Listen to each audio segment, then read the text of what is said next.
imagine you're tasked with building like a state-of-the-art multi-billion-dollar ship. Okay. And you hire the absolute best structural engineers, to design the hull. You set up these incredibly fair, totally transparent rules for how the crew votes on their daily shifts. Sounds pretty solid so far. Right. You even have this highly complex, fully documented system for dispute resolution among the sailors. And by all standard metrics, I mean it's an operational masterpiece. The engines are humming, the crew is happy, votes are tallied perfectly. It's a triumph of modern organization, basically. Yeah, exactly. Until you zoom out, right? Because there's a catch. There's always a catch. You step onto the deck, you walk up to the captain, and you ask, hey, this is a beautiful ship, but what is it actually for? Like, where are we sailing? And let me guess, the captain doesn't know. Just a completely blank stare. Yeah. The crew shrugs.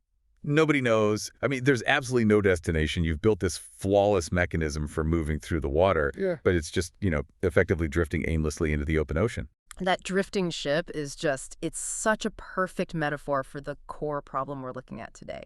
It captures this specific silence in how we think about modern civilization. It really does. And going through today's source material, that silence just became kind of deafening. So I want to pose this question directly to you listening right now. If someone stopped you on the street and asked, what is democracy actually for? Good luck getting a straight answer to that. Right. Could you give a clear, definitive answer? Because we spend so much time debating who gets to decide, and we argue constantly over the rules of the game. But what is the ultimate, foundational goal of the whole enterprise? It's a surprisingly difficult question. Most people, if you push them, will offer procedural answers like to represent the people or to ensure freedom. Yeah, exactly. But those are methods, right? They're not destinations. Which brings us to our mission for today.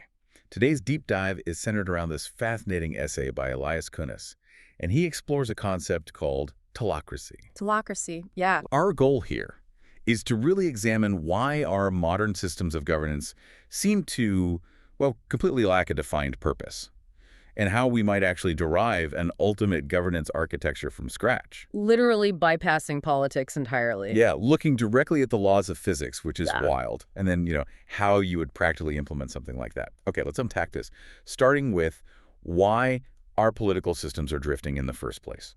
So to understand the drift, we have to establish the framework the source lays out. Governance essentially rests on three distinct pillars or questions. Okay. The first question is who decides? And democracy obviously provides the answer to that. The people decide, usually through elected representatives. Right, so democracy handles the personnel side of things. Exactly. Then the second question is by what rules? And this is answered by what the text calls nomocracy. Nomocracy. Yeah, nomocracy is your constitution, your courts, the procedural checks and balances. It ensures that whoever is in power is constrained by, a predictable framework of law. But then there's the third question. Right. What for? And that is left completely unanswered by both of those systems. I mean, if a government achieves every single item on its legislative agenda and follows all the constitutional rules to do it, how do we actually know if civilization is materially better off? We don't. Right.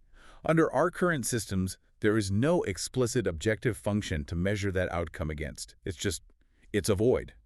And that vacuum of purpose, it's important to note, is not some accidental oversight. It's actually a very deliberate design choice. Really? Oh, absolutely.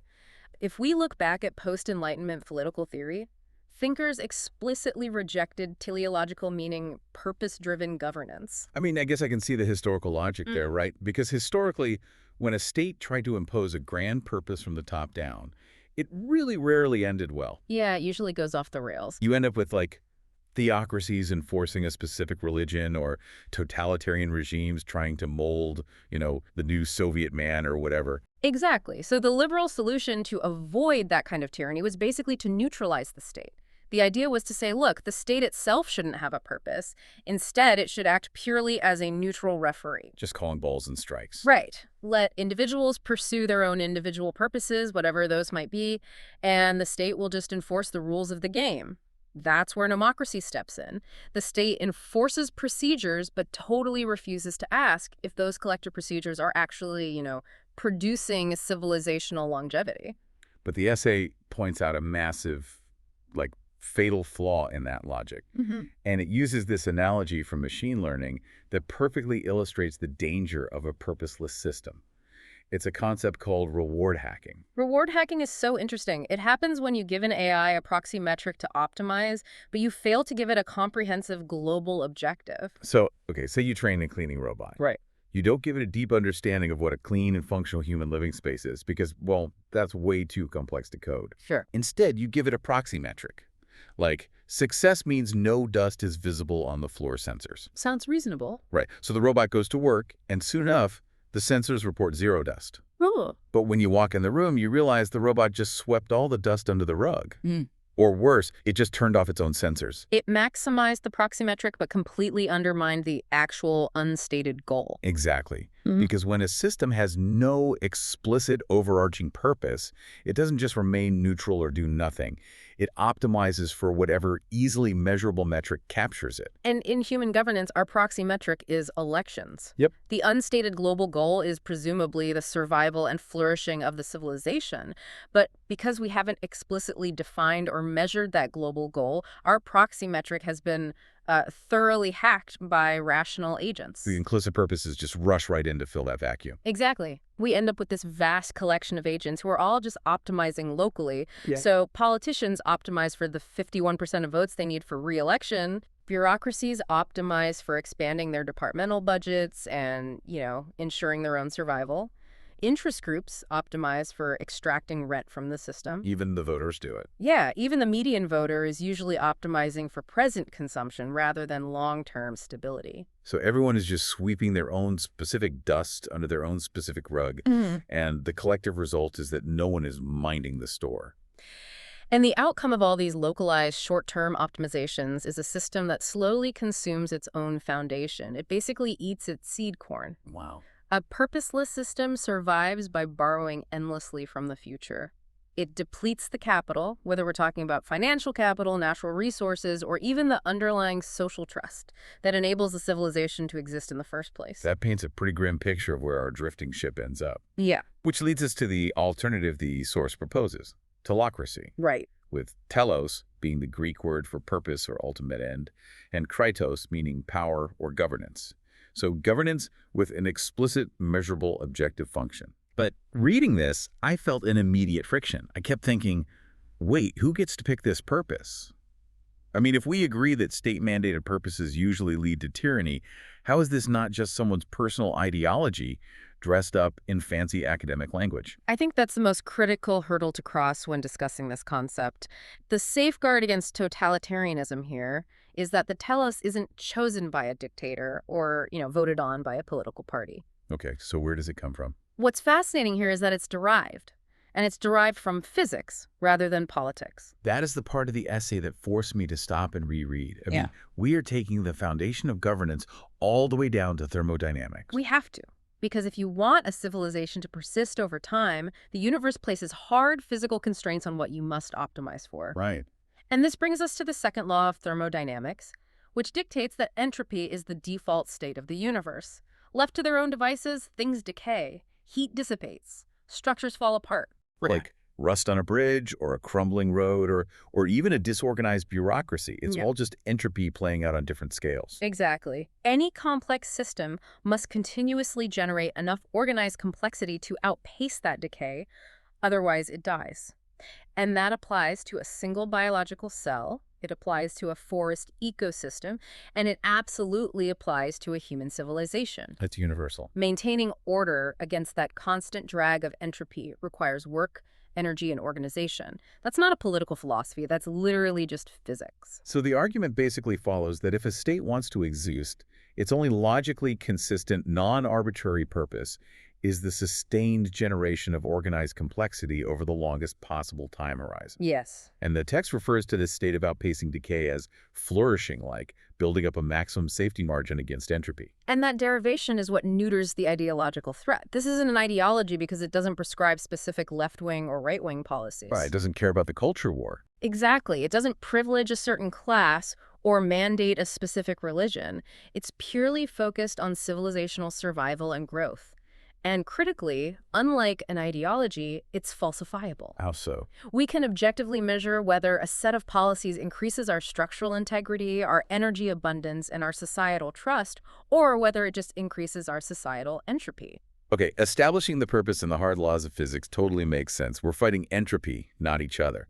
But uh, if the state's ultimate goal is defined this way, how does a government actually operate under those rules without micromanaging everyone's lives? That's the danger, right? Yeah, because if the state is hyper-focused on this single objective of flourishing, it sounds like it could really easily turn into a massive central planning committee, like we know best how to outpace entropy.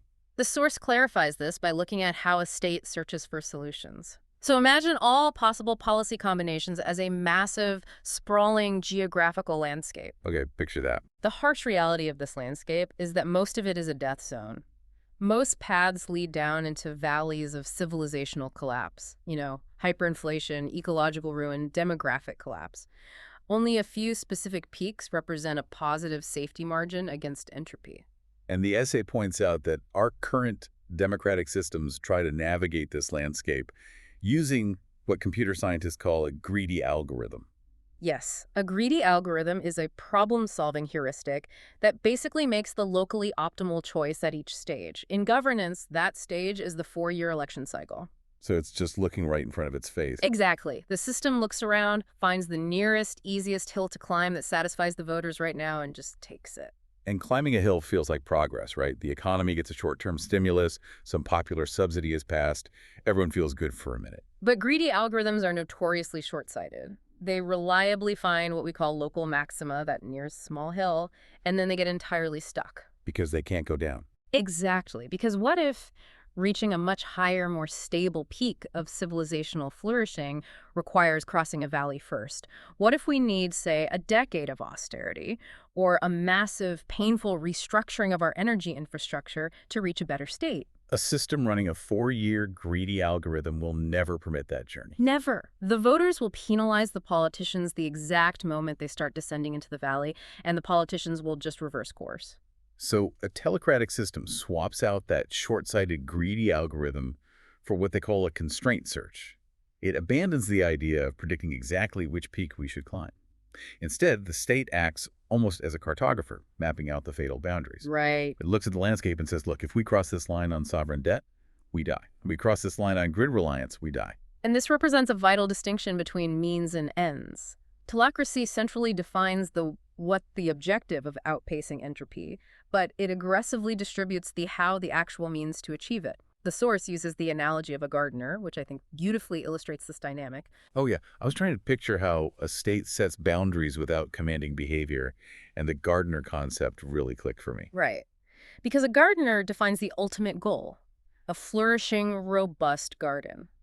But a good gardener doesn't micromanage the cellular growth of every single leaf. They don't command a tomato plant to ripen on a specific schedule. No, what the gardener actually does is manage the constraints. They remove the weeds that would choke out resources. They ensure the soil chemistry is balanced. They set up fences to keep out pests. So they define the environment. Exactly. They define the boundaries of the environment, and then they just step back and let emergence, biology, and the plants themselves do the complex work of growing. So, translated to governance, the state maps and enforces those fatal constraints, the weeds and the fences.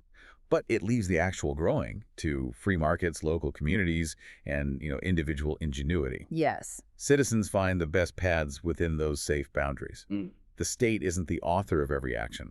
The environment it maintains is. It's a profound shift, really, from a state that tries to do everything poorly to a state that does one specific thing, guarding the boundaries of survival with absolute rigor. Which naturally brings us to the mechanics of it all. Let's say we agree with this. How do we actually build this architecture? Because obviously we can't just pause civilization to reboot the operating system. Thankfully, no. And the essays suggest telocracy doesn't replace democracy, right? It acts as an added layer. Correct. The source outlines a specific institutional infrastructure needed to make this a reality, and it centers heavily around establishing what it calls the fourth branch of government. Okay, so we're familiar with the executive, legislative, and judicial branches. What is the functional role of a fourth branch? It basically acts as an institutional penetration tester. Its mandate is mechanism auditing. Interesting. So the judicial branch checks if a law is constitutional according to procedural rules. But the fourth branch checks if a policy actually interfaces with reality as intended. So it tests the actual outcome. Right. If the legislative branch passes a new tax structure designed to, say, fund infrastructure, the fourth branch runs adversarial models against it. They ask, how will highly paid lawyers and rational economic agents immediately try to game this? Oh, wow. They stress test the mechanism against human behavior to see if it actually produces flourishing or if it just creates new perverse incentives. So they are essentially the red team for public policy. Exactly. And to give that fourth branch real teeth, you need what's called a constitutional telos. This would be a foundational, hard-coded rule stating that the ultimate purpose of the state is to maximize civilizational flourishing over an infinite time horizon. And that objective supersedes everything else. Yes. But relying on politicians to respect that objective still feels incredibly risky to me. Oh, absolutely. Which is why the essay introduces automatic constraints. These are hard rules that fire mechanically when the system starts drifting toward one of those fatal boundaries, entirely bypassing the need for political willpower. And we actually have a working prototype of this in the real world right now. Switzerland's debt brake. Right, the debt brake. It's a constitutional mechanism that automatically constrains federal government spending based on the economic cycle. During a boom, it forces surpluses. During a bust, it allows deficits. But it mathematically balances out over time. So it doesn't require a courageous politician to stand up and demand fiscal responsibility, which would obviously hurt their re-election chances. Exactly. The mechanism simply fires on its own. Telocracy would essentially extend that kind of automatic braking system to other critical areas, like, demographic cliffs or critical infrastructure maintenance. Another really necessary component here is what the author calls full accounting. Because in our current system, governments engage constantly in what's termed temporal laundering. I was trying to explain temporal laundering to a friend the other day, and the best analogy I could come up with was like a credit card vacation. Okay, I like that. It's like taking out a massive, high-interest cash advance to fund a luxury trip to the Bahamas. While you're on the beach, you look incredibly wealthy and successful to everyone around you. The proxy metric looks great. Exactly. But the reality is, you've mathematically guaranteed your own bankruptcy a year from now. You have just laundered the future cost to buy a present illusion. That is precisely how modern governance often functions. We can deplete natural resources, we can borrow heavily against future generations, we can erode the social trust of our communities, and almost none of that degradation actually shows up on a standard GDP report or a quarterly economic balance sheet. It's totally hidden. Right. Full accounting would require that every single policy demonstrably show its systemic cost across all types of capital, physical, natural, human, and trust capital, and across all time horizons. You can no longer hide the cost of today's political victory and tomorrow's decay. And that leads to the most radical, but perhaps most necessary, practical implementation discussed in the source: sunset clauses. Under a telocratic system, the default state for any government institution, agency, or program is death. It sounds draconian, I know, but it solves one of the biggest problems in modern governance: bureaucratic immortality. Yeah, they never go away. Currently, once an agency or a program is created, it almost never dies. Even if it completely fails its original mission, it usually just pivots to demanding a larger budget to fix the failure it created. But under this proposed model, an institution automatically expires after a set period, say 10 years, unless it can actively prove with hard, measurable data that it is still aligning with the constitutional telos. Right. It has to continuously prove it's generating organized complexity and flourishing. If it cannot prove its worth, the funding stops and it ceases to exist. Survival literally requires proof of function. Think about how that flips the entire incentive structure. Instead of a bureaucracy optimizing for budget expansion or, avoiding media scrutiny, its very existence depends on optimizing for the actual civilizational objective. Okay, so before we conclude, the essay spends some time clearing up what telocracy is not. Because when you introduce concepts like objective measurements and falsifiable purposes, people can really easily misinterpret the architecture. Yeah, that's crucial. The first major clarification is that telocracy is not technocracy. Right. Technocracy operates on the belief that a class of elite experts should rule and make decisions for everyone else. Telocracy maintains that the people still decide democratically which paths to take. The difference is that those democratic decisions are then measured against objective reality. It's not about determining who is smart enough to rule. Exactly. It's about relentlessly measuring whether our collective decisions are actually producing the flourishing we promised. It's also definitively not a theocracy. A theocracy derives its ultimate purpose from divine revelation or dogma, which obviously cannot be tested or questioned. Telocracy derives its baseline purpose from the observable laws of physics, which makes it inherently open to falsification and revision based on better data. Right. And the final, and perhaps most subtle distinction, is that telocracy is not utilitarianism. Okay, this is where I actually found myself pushing back against the text a bit. Yeah. Because the core tenet of utilitarianism is maximizing happiness for the greatest number of people. Sure. And on the surface, that sounds identical to flourishing. Right. I mean, if the goal isn't just to make people happy, what are we even doing here? If everyone is content, who cares about organized complexity? It's a really common conflation, but there is a profound difference between subjective happiness and objective flourishing.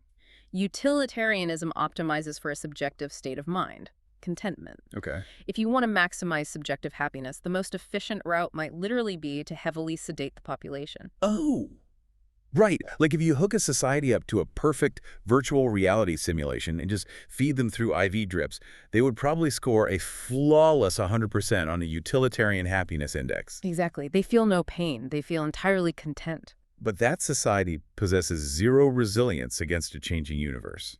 They're generating no new complexity. None at all. And when a solar flare hits the power grid or a new virus emerges, that happy civilization collapses instantly. They have absolutely no safety margin against reality. Wow. Telocracy flags that kind of sedation as a catastrophic existential failure.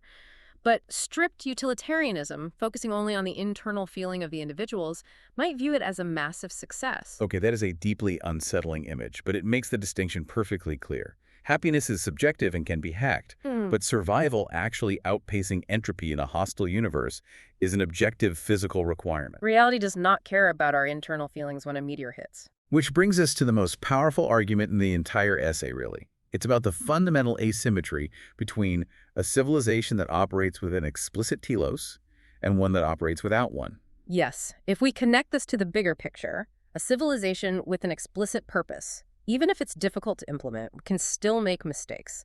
It will absolutely choose the wrong policy sometimes. It will stumble. Sure. But because it has a measurable objective anchored in reality, it can detect its own drift. It can see the failure, analyze the data, correct its course, and actually learn from the error. Whereas a civilization without a telos literally cannot evaluate its own trajectory. It has no baseline standard against which to measure capture or corruption or systemic failure. It can't even define what the phrase going wrong means. Because there's no destination to be deviating from in the first place. Exactly. It just efficiently, democratically, and procedurally drifts right into the rocks. People who argue against defining a state purpose often say, well, we should just remain neutral.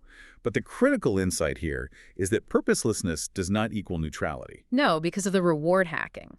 If you don't explicitly define a purpose based on objective reality, you do not get a beautifully neutral free system. You just get implicit capture by whoever is best at gaming the unstated rules. The choice was never between having a purpose and not having a purpose.